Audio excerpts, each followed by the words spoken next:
Now, let's talk about there were big changes that happening here over the last 5-6 years, but we are still, well, for the next 40 years, this country will still live in a generation that has seen the terrible things that happened here. They've been scared. They've been scared for their life, for their families. They've been living in fear, and now they see this beautiful future. But I'm sure there is this sudden setting that is making sure they don't go back. I don't know. What do you see? What do you see in that? Well, it's interesting that you mentioned the generational trauma, right? It's something that I find myself comparing this sometimes, which is a very stark contrast between Germany and El Salvador, is the direction of the national identity. Because of my upbringing, I always felt sort of hesitant to talk about it because I remember you would get judged very harshly if you spoke about the importance of a national identity in Germany, because it's there's not really any distinction that we make there in Germany, and it's very the education system's very rigid on that. But the difference is this: El Salvador, and this is one of the changes that happened over the last 6 years, El Salvador had no national identity. And I heard this from lots of Salvadorans, that they did not think they deserved good things. They didn't think they were worthy of a good life, because it was taught to them over decades and decades that they are a poor country, they're a violent country, and they're a country that's basically terrorized by gangs and by corrupt politicians. And they didn't think that they deserved what they saw in the rest of the world. This was ingrained in them, so ingrained in them that when the Prezi came, and even when he was mayor back in the day, and he told them, hey, you are allowed to have dreams, and you are allowed to be proud and to stand tall, they were like, what are you talking about? You know, like this young politician just talks in a way that nobody else ever talked before.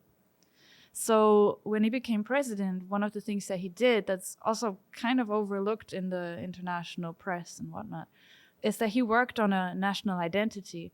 And he went and he presented this to the world, which was, the land of volcanoes, the land of surf. They really made an effort to bring, the surf championship here.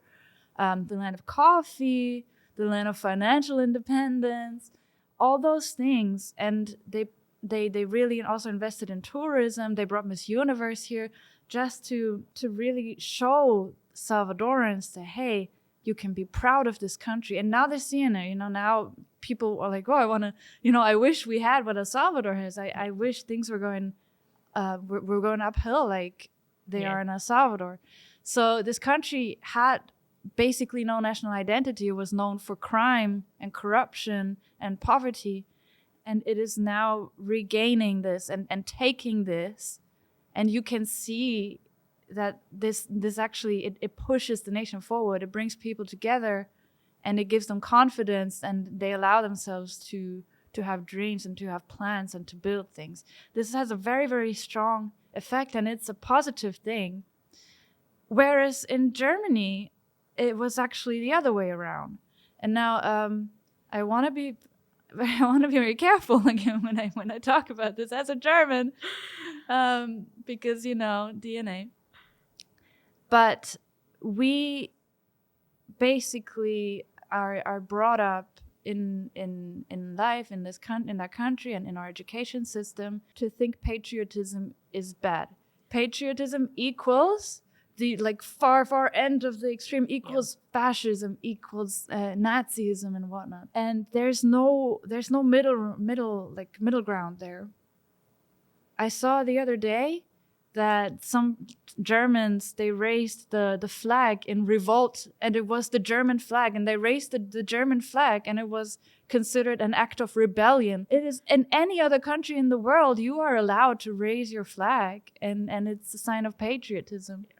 And if you stop loving your culture, and if you teach your population that being proud of your national identity, of being proud of your traditions and your culture is a bad thing, you actually fragment the country. You divide the people, because we're herd animals.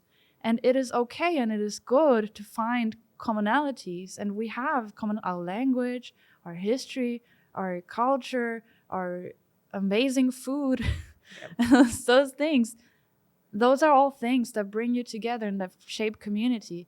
If you destroy that, you fragment the population. And this is what we've seen in Germany. So it's like a perfect contrast. One country regained and rebuilt its national identity because it was just taken from them over decades and decades. And the other country systematically destroyed the national identity. And we can see the directions that is taking.